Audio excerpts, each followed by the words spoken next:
Japan to Maine to Arizona and everything spooky in between. The nerds have you covered for all things unpleasant and ghastly. That's the wrong ghastly. Join nerds doing nerd things as they present to you Nerd-Tober. Nerd-Tober.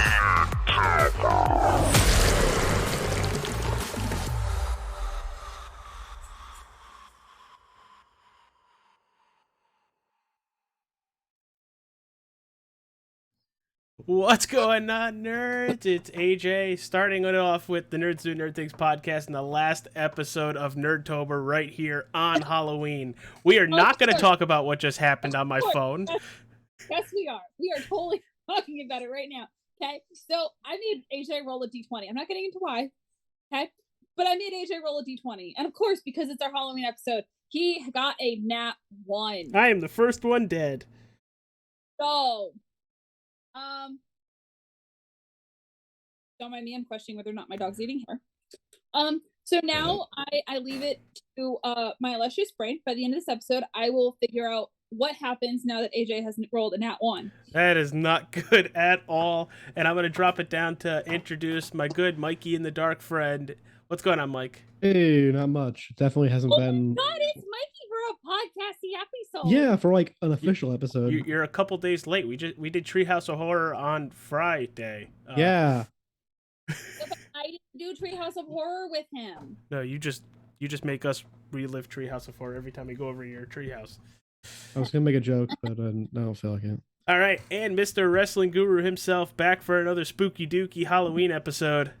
What's going on, Ryan? Hey, not much. Ready to do another fun podcast. Yeah, I'm excited make for fun it. of. Like at some point, we're gonna make fun of you, like always. It wouldn't be a podcast episode if one of us wasn't getting viciously roasted. It's always me. It's me and Susie versus AJ in all of these. Pretty much, it's pretty fun. I see you've caught up very quickly to this. All right, everybody. Well, Susie made a crap ton of questions while she was on a freaking Southwest flight down to Florida. Florida. He's on the way home. These were on the way home because she decided to live dangerously. While I go get Thanos' nano gauntlet and snap these motherfuckers away, Susie's going to read the first question. Thoughts on the opening? Thanos ain't got shit on me, son. What are your thoughts on the opening music? So basically the opening credits and the music that they're playing during that. Oh, I love it. I was going to say, Mikey, let's go with you first because we haven't seen you all that much. If you didn't know, by the way, this is John Carpenter wrote all the music. He wrote the score. He is that for like a majority of his films. I love that about him. Fun fact. Yeah. Very fun fact. I thought it was a great introduction to what we're going to be hearing throughout the movie, especially when here comes Michael. I'm right here. Right, what about you? Yeah, the whole I could just sit back and listen to the music to this movie, and I don't even need the movie. All the music in this movie is it gets you in the mood. I feel like it's your freaking ringtone, or was your ringtone for a little I don't mean to interrupt, but right, is your name the Michael Myers name for Dead by Daylight?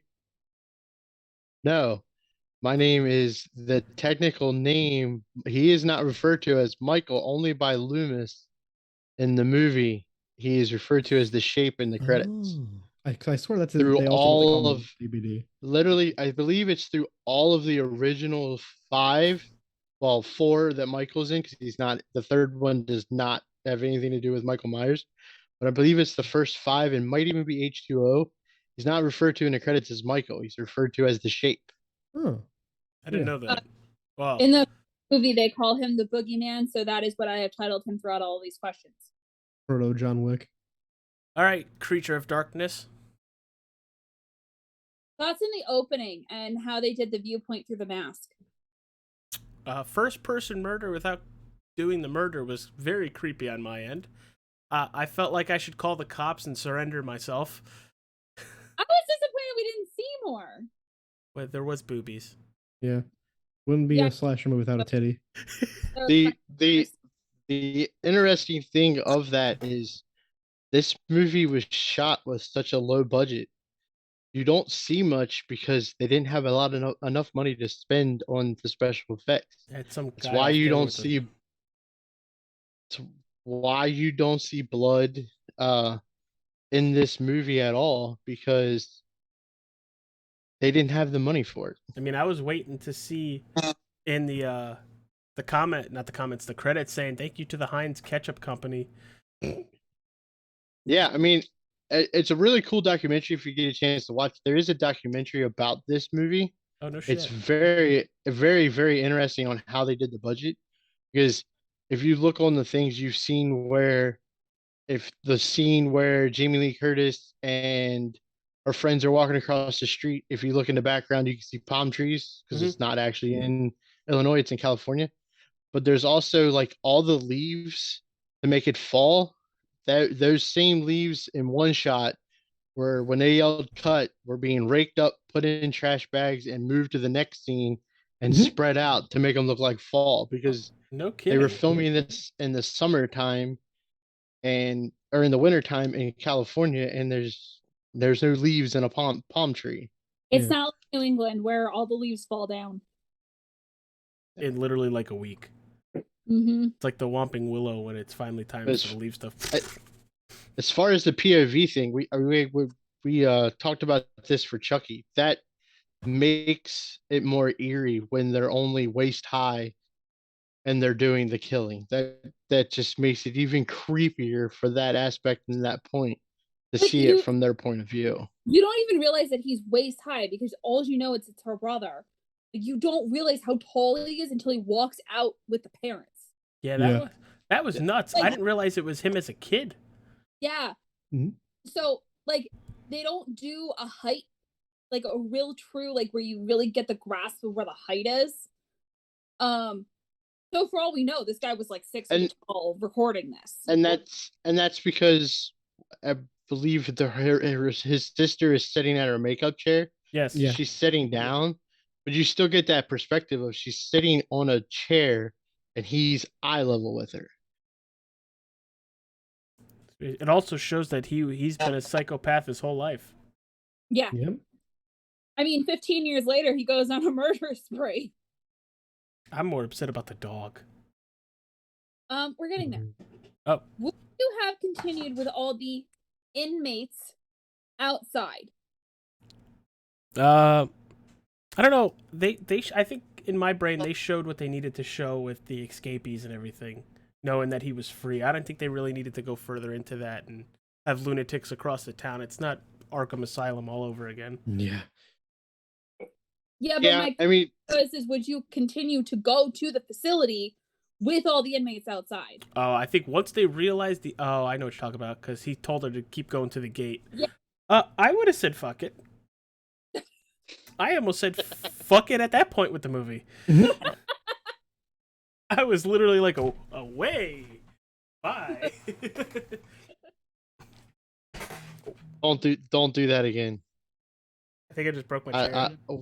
Oh no. Well, we don't need to see those legs. I pulled a Ron. We do not need to see those legs again. Do not do that again. Hey, whoa. Wait. But think about how creepy that is in aspect. It's nighttime, it's pouring down rain, and there's people in white gowns walking around. It sets the mood for how creepy the situation is when all of the inmates of the asylum are just walking around freely. The safest place probably was back in the asylum. So sending her to the asylum to get help was probably the smart move. Yeah. It wasn't even sending her to the asylum to get help. He was literally sending her to the asylum to get Michael. Here's Michael. Well, don't worry, he got her. Out of the car to go to security, and where's security? What's security gonna do for you? Nothing. I was freaking out because the dude that was the person on the car Michael? Yeah. Yes. Yeah, no, fuck that. Nope. And I love being the one that knows this stuff. If you rewatch that scene, and you watch his hand hit the window, you can see the wrench in his hand that was used to break the window. Oh shit! I Facts, didn't notice that. because I had to rewind it to find something else, and I got to watch the scene 4 times. Yeah. So on another note, and I just want your guys' opinion on this, he's been in this asylum for 15 years. Okay? Make sure that you understand that he's been in this asylum for 15 years. Where did he learn to drive a car? And how did he know how to get back home? Yeah, I got nothing. So send it to Mr. Ryan Fry over here. That's the art of a horror movie. Anything's possible. Listen, I know kids who could drive forklifts, so I mean, what's a car? Yeah, but he's been in this facility for 15 years. We don't know what he did before that, though. You don't know if during the 15 years there's not a TV that he's watching where he's picking like somebody's driving and he's figuring out that way. Mm-hmm. Keep in mind the movie when you see him driving, he's not driving fast. He drives nice and slow, like an old man, like a Loomis. He was stalking. He drives better than the old biddies that I deal with every day drive. He drives better than AJ, who drives every day. Damn. He's like, I'm gonna call the police because there's been a murder. burn. Would you like some ice for that? I'm just gonna hit end recording. Fair enough. Remember, I drive something with 20 wheels. You only drive with 4.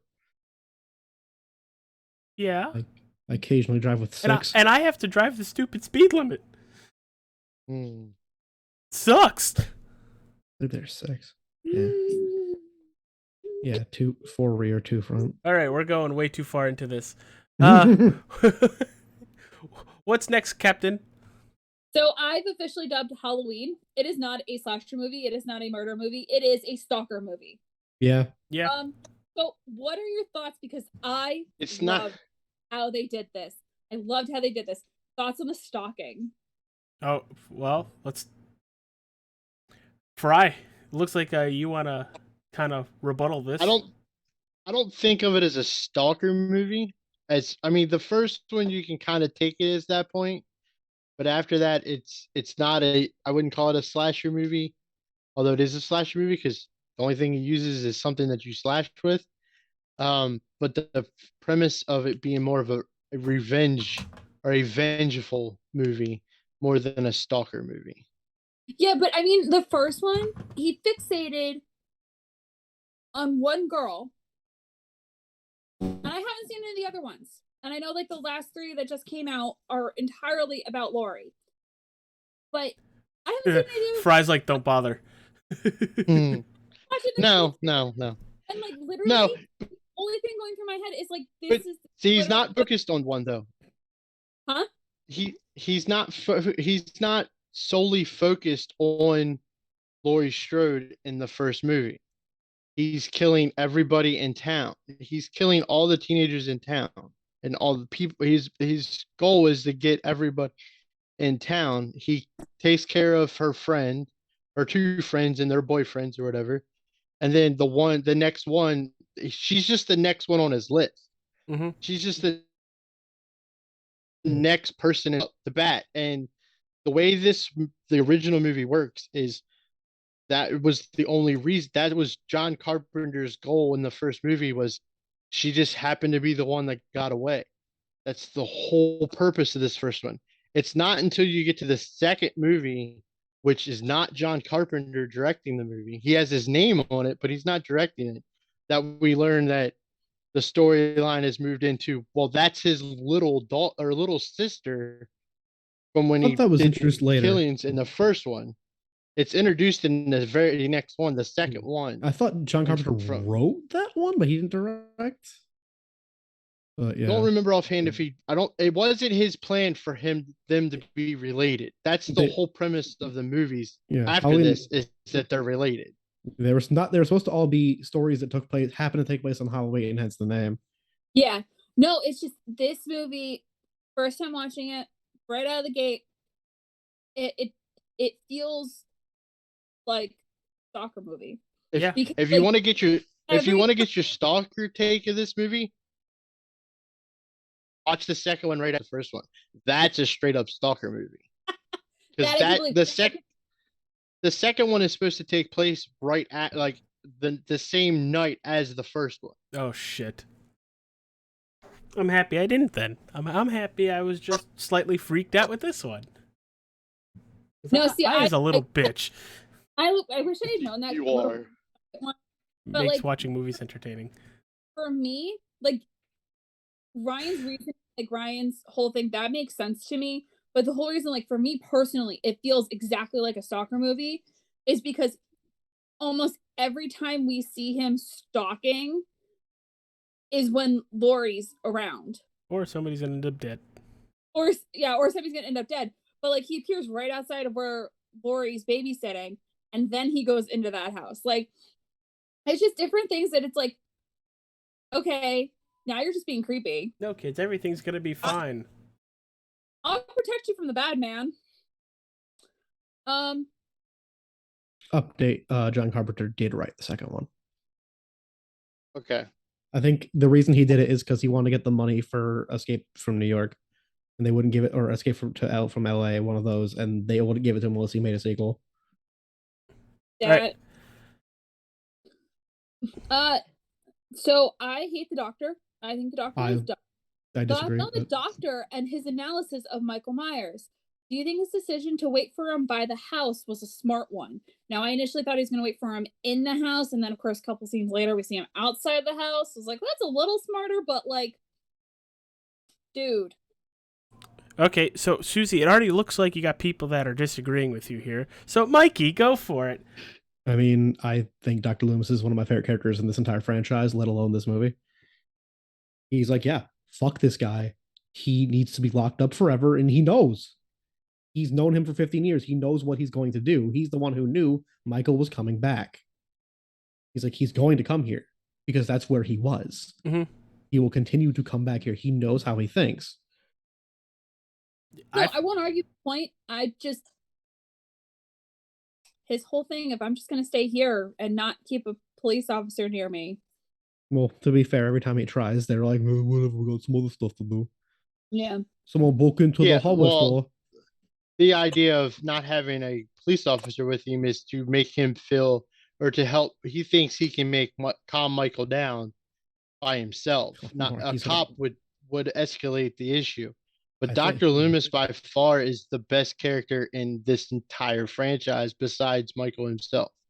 Yeah, I like Dr. Loomis.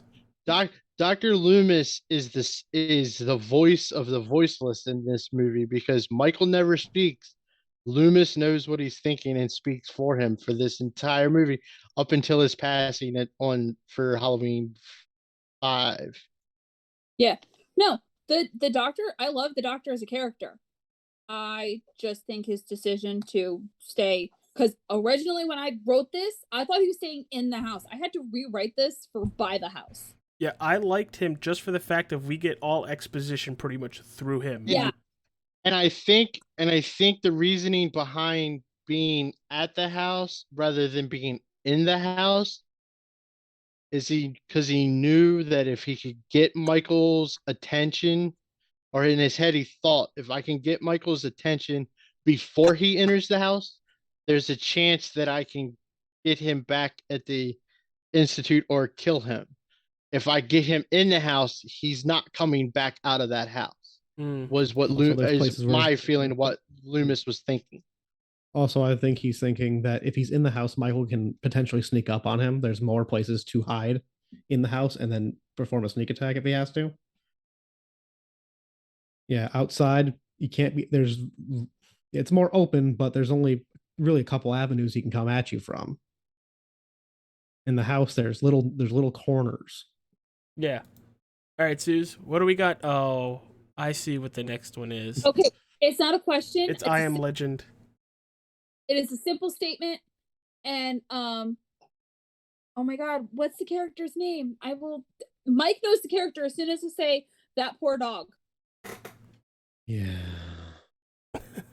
What's the character that would come back for revenge? Oh, Keanu Reeves. Yes, John Wick, John Wick. John Wick. the other boogeyman. Whoa, wow, that was a lot louder than it needed to be. That poor dog needed a John Wick. It was John. This was I Am Legend before I Am Legend was I Am Legend. But I think we already talked about the next question. At least he did it with his bare hands, and he didn't stab the dog. Yeah. Yeah, AJ, some of these aren't questions. Some of these are literally my thoughts as I'm watching this movie. And not to mention, it's 1978. That may not age well now, but that just shows you how sinister and evil Michael is that he kills the dog. Evil. I expected him to kill the dog, but it was still the Oh shit. Give me 1 second, guys. I do appreciate the fact that they didn't do it on the screen. Mm-hmm. Like, Yeah. they like weird, like, no, I'm good, thanks. I think you just see the dog's legs. Is that what it is? He picks him up. Yeah, and you see it struggling. And you see the dog. That's I missed that part of it. I just heard him whining. That was enough for me. yeah. Okay, I have an important question for AJ and AJ alone. Why, Susie? Love coming back to Why that. is it that you get laid and then die? What kind of righteous ideology is that? Because it's the praying mantis bullshit. Are all horror movies based on praying mantis? Yes. Like I feel bad for the people in Friday the 13th. They got it on dead. The premise of that is only virgins can survive horror movies. All right, Mike. Congratulations. Yeah, I did it. Virtue survives again. I'll see you in hell for various other reasons. And if you notice in horror movies, it's never a man who survives. Yep, it's always a woman. Or the kids. Never mind. See you later, fuckers. I'm in hell. Most of the time, it's a blonde woman. Catch all beat. Yeah, not if we're in the same house because you're you're- getting pushed down the stairs. You're also the one that would say, "Let's go into the shed full of chainsaws instead of the running car." Wasn't that a freaking commercial? Yes. Yes. AJ, I'm also the dumbass who would take the cast iron frying pan that I have in my kitchen, and because I have And like wash it? and, no, take both of them and just go plonk. I just attacked the stupid thing. Yeah, Who did- I think I hear something downstairs. I would just be George hear- from Scary Movie 3, get confused, say Yahtzee, smash my head and hit the floor. Yeah. I hear something downstairs. Yeah, me too. You go see what it is. I'll wait here. As they walk downstairs, you're right behind them. Shut the door. Lock. Let me know if it's all right. What do you got next, Take Susie? the gun. Take the gun with you. No, leave the gun. He might get past you. Question I have is, would you have called the police? However, I don't remember what scene this is in regards to, so I'm going to skip it. The police don't help anyway when it comes to these Well, movies. I can go ahead and kind of cut that one off because it happens in every horror movie where you think, "Hey, use the phone." Phone lines were dead. So the phone line wasn't dead when I was typing the question, would you have called the police? The phone line was still working. But I don't remember which murder incident? it was attached to. Yeah. The dog, maybe? Maybe? I don't know. It was attached to one At of least them. they don't have to worry about buying dog food ever again. But the only reason I knew the phone was still working is because the phone just rang.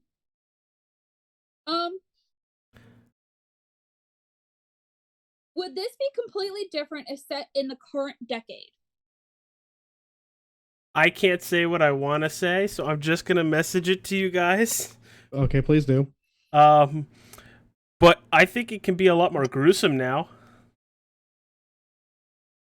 I think she means just the setting in general, not the movie itself. I think the concept, not like the movie, but like the concept of the movie. Problem is, everybody would take stalking seriously nowadays. Yeah, That no happened. shit. Hey, there's someone stalking. Fuck. Boop!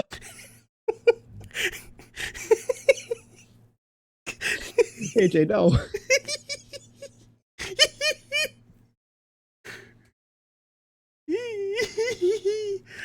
Okay. All right. Continue, because I'm not gonna have it. He's not gonna have it put together. So Ryan, what do you have to add to that? I don't know. I don't know. It would be weird. Uh, one, there's, I mean, I know probably up there might be some neighborhoods and stuff, but trick or treating doesn't happen nearly as much anymore. Now it's trick or trunk, and let's park in a parking lot and everybody walk around and be safe and hand out candy. Plus cell phones. Cell phones would have made it really. I guess you kind of get that in the first one of the new movies, but I feel like it would just be.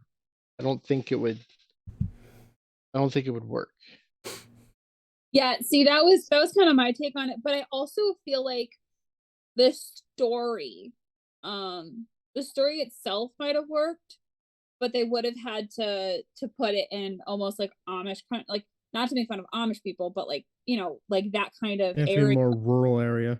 Yeah, where there's like little to no technology. I think the story works best when there's no phones, no cellular devices, and people are easily shut off. It would have to be in a neighborhood that is an old country style area where everybody still leaves their doors unlocked. Nobody has a Ring doorbell. Or the people don't know how to charge their Ring doorbell. Because if you notice, I mean, there's parts in the movie where he walks in the back door just simply because it's unlocked. Nope. Yeah. It wouldn't happen nowadays. Well, then again, well, I know your hands were inside in your face. All right, where are we going next, Suze? Thoughts on the ending. How did you like that shining moment? And specifically, I'm talking about the moment where he's hacking at the door with his knife. Yeah, that. Parody version. Here's Jack Nicholson. I thought this movie could have ended like 3 or 4 times before this moment, but it just kept going, and I was like, "Oh, more people need to die. Cool."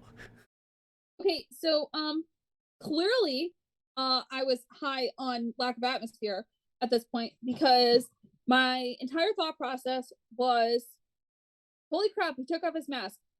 Why do they always split up without a partner? Like, what do they think is going to happen? Pretty ingenious to use a wire hanger like that. What the hell does he have? Infinite powers or something? Yes. I feel like all of them have infinite powers. Michael is the most down-to-earth human one, though. Yeah, he's just pure evil. I shouldn't be allowed near a computer when I'm watching movies, because and he doesn't. Higher stream of consciousness just goes right on the page. And he doesn't take his mask off. She rips it off. Mm-hmm. Yep. Okay, I wasn't sure because the way that I think it was a fork. The way the fork jammed in, it looked like he struggled with the mask for a second and then it fell off. Yeah, he's a Mexican wrestler. Can't lose his mask. I think actually in like the way it was, that wasn't supposed to happen, and then the way that it filmed, they liked it, so they kept it. But she pulls at his mask and gets his mask off, and then he shoves her down and puts it back on. And the whole premise of that is he feels that the mask keeps him expressionless and lets him feel invincible. The whole idea behind Michael is like what Loomis says in his one quote about, for 15 years trying to figure this still out, and all I see in his eyes are pure evil. He's the premise of pure evil. You can't kill the boogeyman. He feels no pain for the sense of it. That's why he can get stabbed with a fork and move a little bit, but not be AJ whining and crying about it. Hey, whoa. Same thing with clothes hanger. The idea is that she is fighting a real life boogeyman. Freaking Ryan sitting on a hill, just where's that motherfucker? I had to pull this exact quote up to make sure I got it right, because to reference an earlier conversation tonight with AJ. He's coming through the door. I'm Mike Wallace. I'm Morley Saver, and I'm Ed Bradley. All this and Andy Rooney. Ta-da, in 16 minutes. That's from a Treehouse of Horror episode. Yep. Yeah. It I'm would not be easy to get that snipe shot, by the way, off of that dome globe you got going on there. Yeah, you know how they use like a piece of glass or a mirror to try to like figure shit out? No, it's just like grab AJ's head.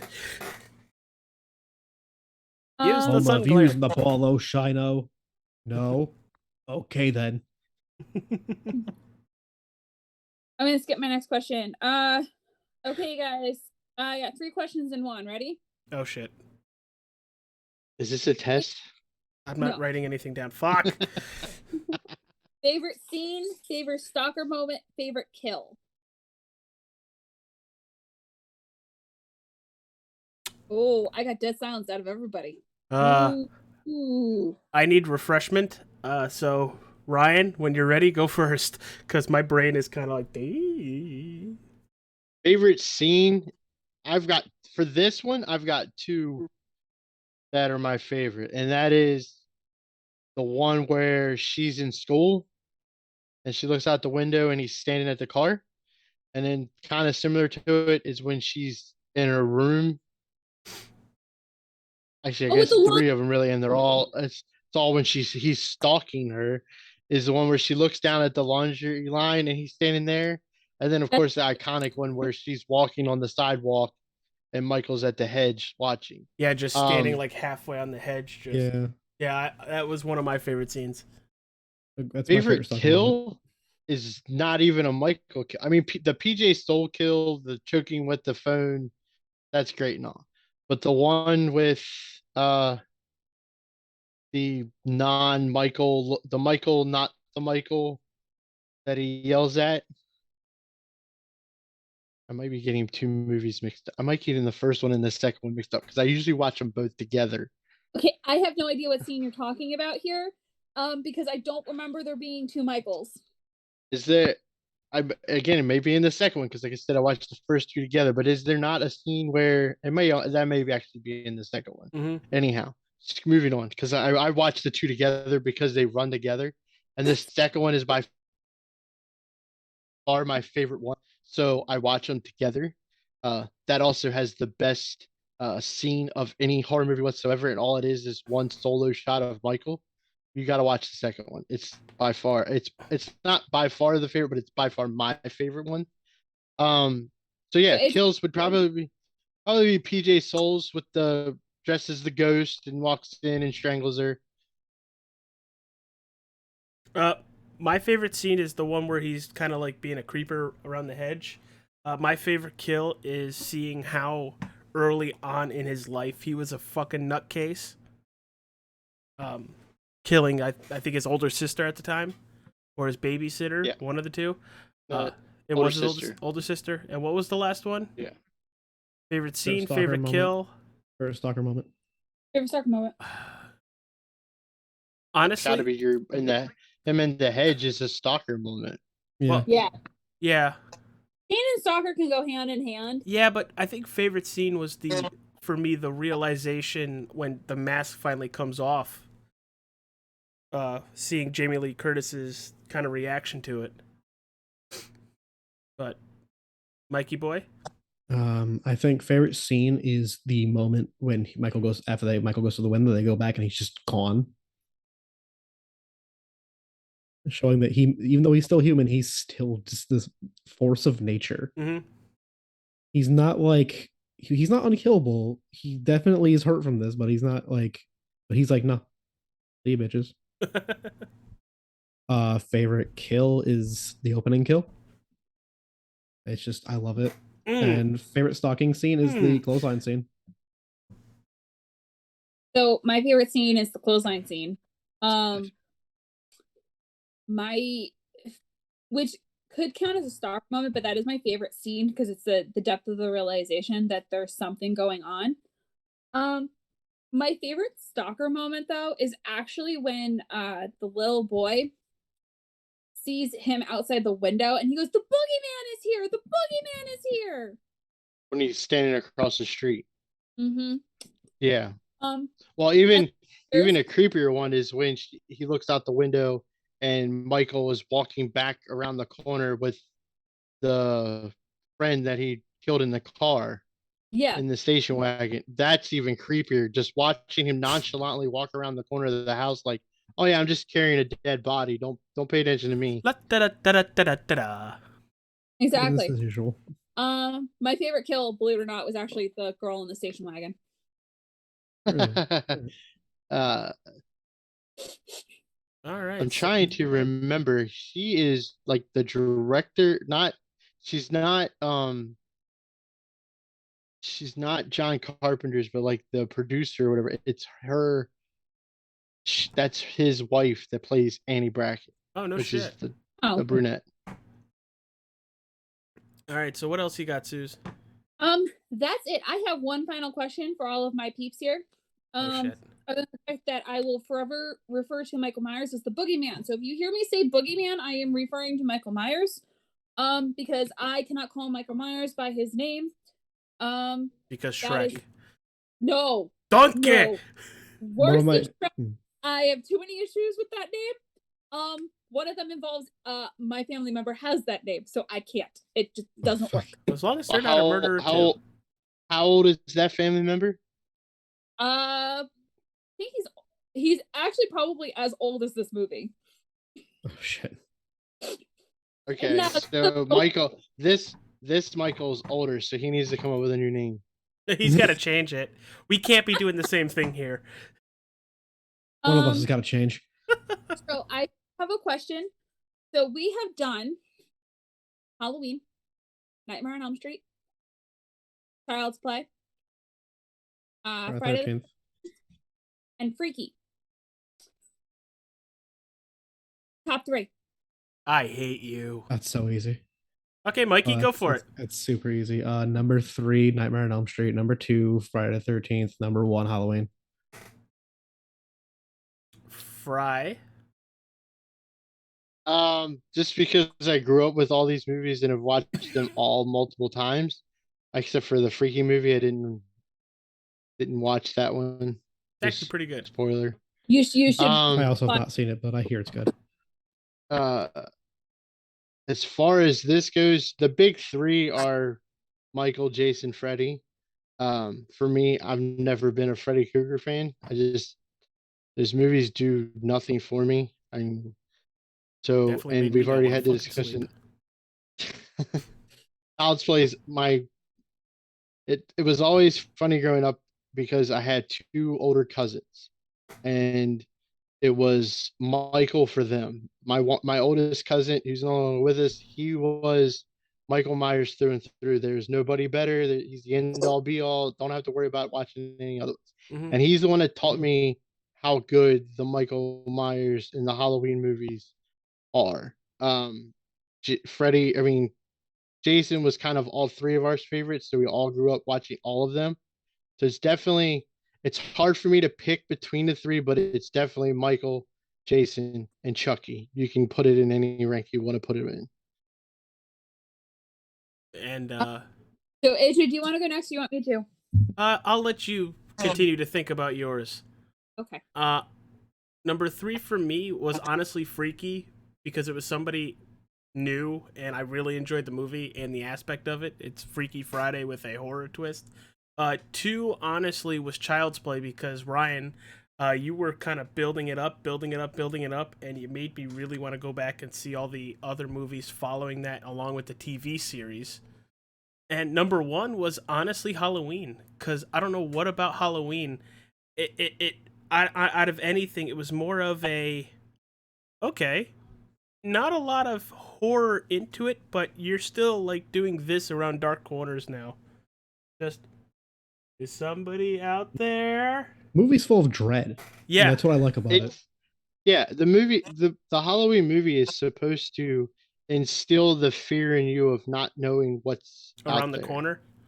Yeah, that's the It whole. worked. That's how they took a low budget movie and made it I don't care who disagrees with me, but the best horror movie ever, or slasher movie, if you want to call it, is this movie, and It's the one it's that fucks with your head.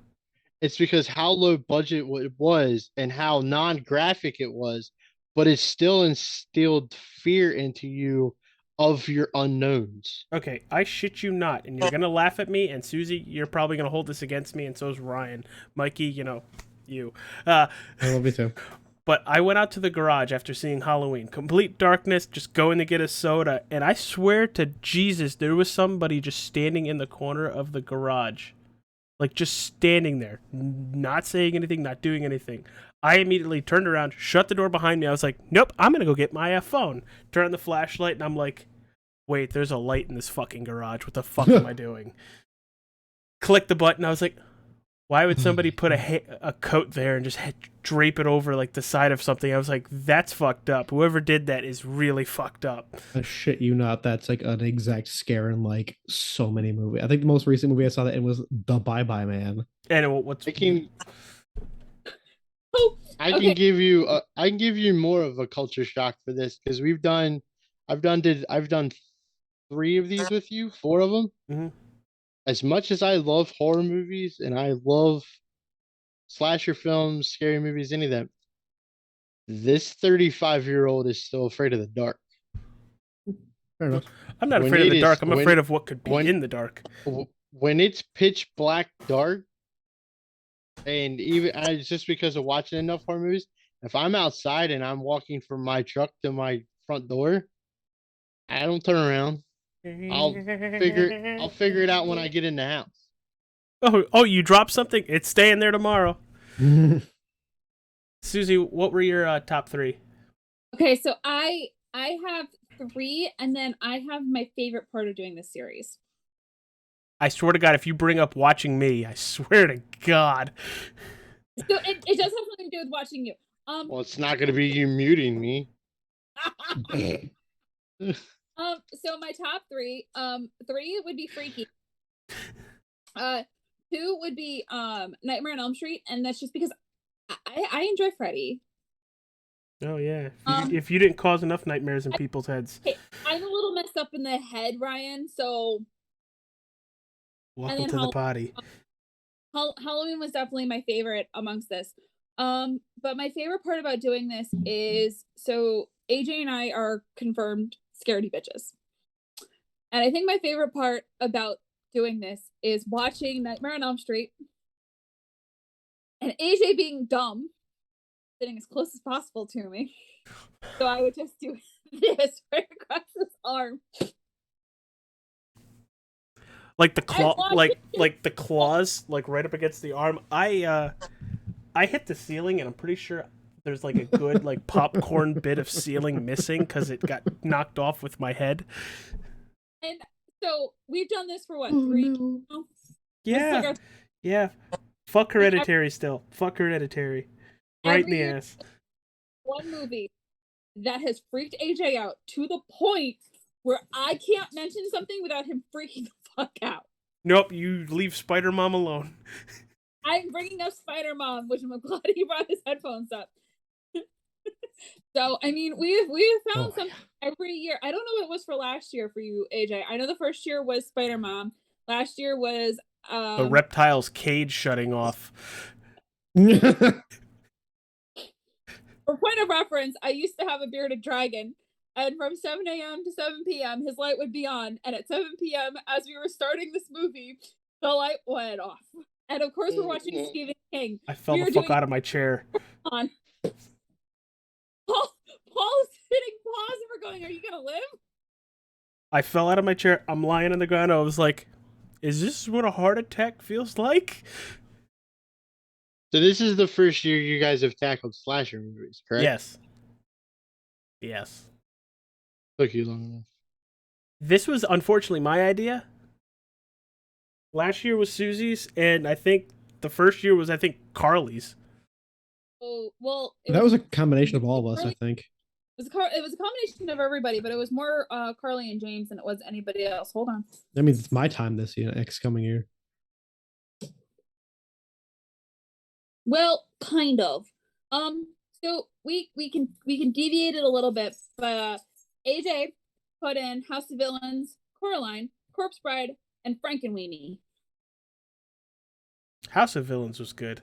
I've never seen Corpse Bride. Corpse Bride is really good.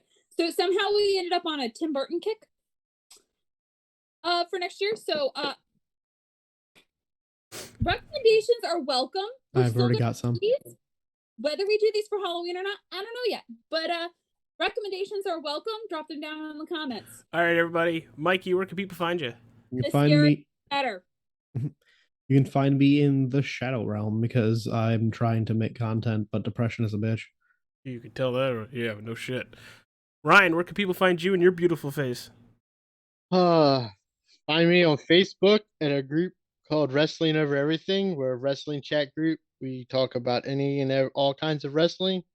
All no negativity, all positive, even when there's no positive things to talk about. That's Wrestling Over Everything on Facebook.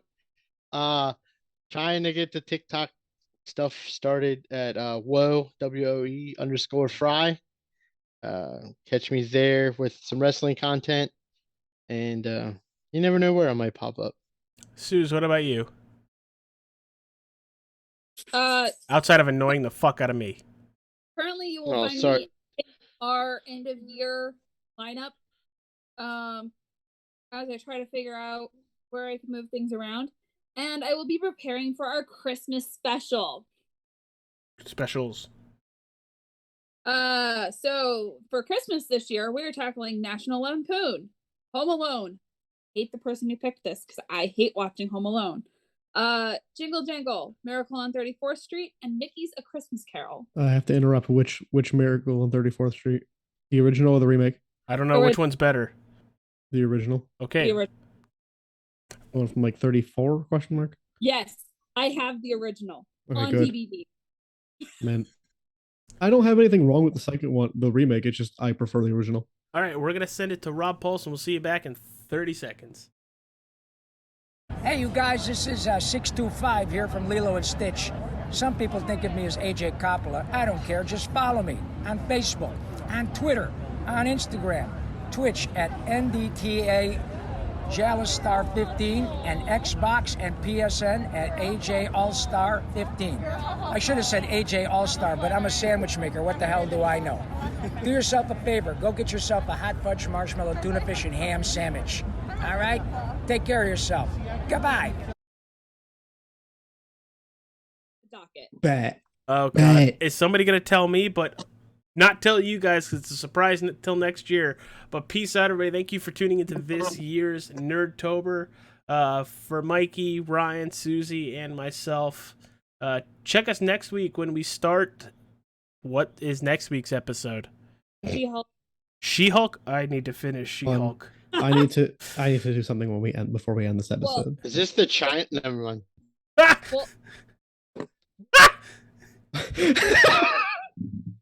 We're gonna watch One Night in China. She was the She-Hulk in something. Mike, what's up, pal? I have to end this with a little song that might annoy certain people, but it has a little place in my heart for Halloween. Happy, happy Halloween, Halloween, Halloween, happy, happy Halloween, Silver Shamrock. That's from Halloween 3. All right, see you later, everybody. Bye. Bye.